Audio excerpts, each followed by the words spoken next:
So about once a year or so, I like to just wipe the slate clean on my Steam Deck and just start everything over from scratch. I'll probably do a follow-up video that kind of goes into my logic for that, but this time when I went to do my annual reset of the Steam Deck, I figured why not try to wipe everything except for my emulation setup through EmuDeck. So the other day I got to work testing on how to back everything up, and my goal was to preserve my setup exactly as it was from before my Steam Deck factory got reset, and to have all of my games remain accessible just as they were, with all of the artwork still downloaded, and hopefully my state saves intact as well. And I figured the best way I could accomplish this would be to initially finally test EmuDeck's migration slash backup tool since I've never done that, and I figured I'd go ahead and document it here. Plus, this whole thing's pretty low risk anyways, even if I did lose everything, because I wasn't too worried about perfectly preserving all of my save progress necessarily, since a lot of these are games I've already beaten, and I just enjoy jumping into them from time to time. So today I'm just going to walk through the steps that I took to accomplish this, and share what my findings were after finally testing out EmuDeck's process. So initially I reviewed my emulation station setup to make sure that the games I expected to work did work before I went about trying to back up and restore them,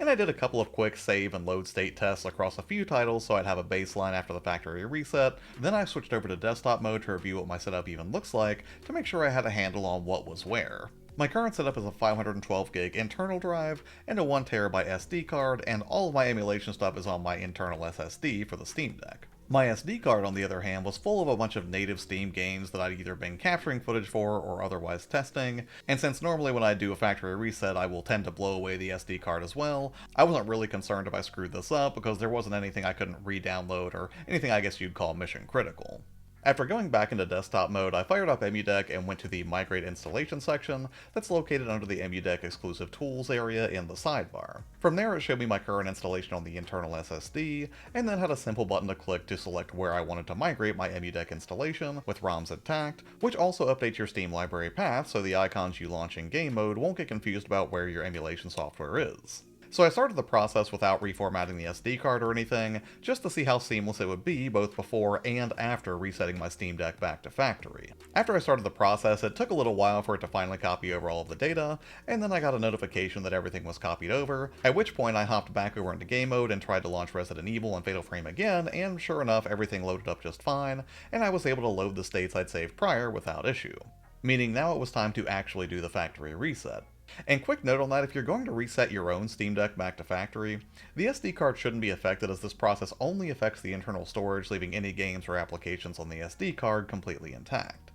But if you want the peace of mind, there's nothing wrong with taking your SD card out before you start the process. I just left mine in to confirm this with my own testing. And sure enough, all of the Steam games that I had on there from before the reset were still intact and launched without issue. And after it came back up, I was a little bit concerned since the artwork wasn't fully loaded in for the games in game mode, but after a few seconds, I guess, of the system initializing, or maybe rebuilding some image database elsewhere in the background, all of the artwork appeared without issue. And after navigating to my non-Steam application section, nothing was there, which I completely expected. So then my first order of business was to re-download EmuDeck and install it to see if it would detect what's already there on my SD card now, or again, if it would attempt to overwrite everything entirely, kind of putting me back to square one. So I hopped back over into desktop mode, downloaded EmuDeck to my desktop, and launched the installer to see what would happen. After downloading the necessary prerequisites, I continued on like I normally would for a fresh install of EmuDeck, and selected my SD card as my ROM directory. Then I confirmed the Steam Deck as my device, chose low as my level of integration, since I prefer to keep all of my systems and ROMs siloed off behind Emulation Station, and then finally I chose the iconic theme that I was using originally,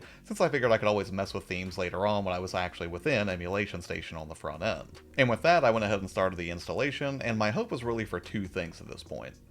One, that I wouldn't have to go hunting down any BIOS or firmware files for systems like the PS1 or DS, and two, that it wouldn't override the existing ROMs directory with all of my games and artwork that were well preserved, and that everything would just work as it did before, where I could just load into game mode once more on the Steam Deck, fire up Emulation Station, and go to town. And you know what? That's exactly what happened. After the installer finished, everything looked green, and after confirming I'd manually add any new ROMs, which I didn't need to do seeing as how they were still in the directory left over from the earlier migration, I clicked through those final few screens, switched back into game mode, fired up a few games once more, and everything worked exactly as I'd left it from before the factory reset. The only snag that I hit was my PS2 save state wasn't compatible with my now newly updated version of PCSX2, which was kind of a bummer, but not really EmuDeck's fault, and I could still download the older version of PCSX2 if I really wanted to before saving it to the simulated PS2 memory card. Thankfully, I actually had used the in-game save system as well, which put me right back to where I was, and then I just created a new state save like I normally would.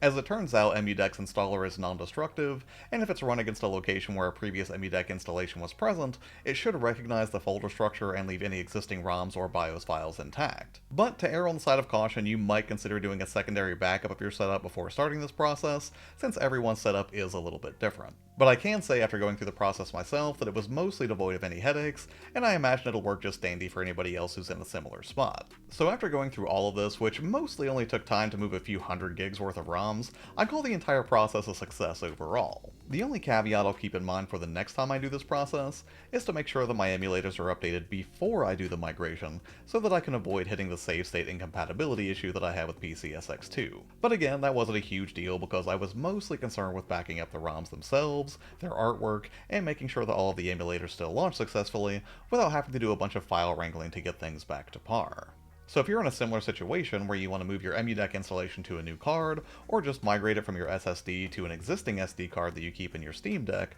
the migration tool went off without a hitch, and I definitely recommend this method. And that about wraps this video up. Again, not a super long video or anything. I've done my best to explain the process here, and it was pretty straightforward by and large, but if you do have any questions or hit any snags, I can definitely do my best to help you out in the comments, or if not, I should at least be able to point you to a smarter resource. But hey, what about you? Have you done a migration with EmuDeck before, or do you have any tips or tricks of your own for making this process go smoothly, because I would love to hear about it in the comments below. As for what's coming up on the channel, I'll be doing a video about the first things that I do after a factory reset, since this was part of that process, so stay tuned for that. As always, thanks so much for taking the time to hang out here on the channel, take care, and I will see you on the next one. Bye.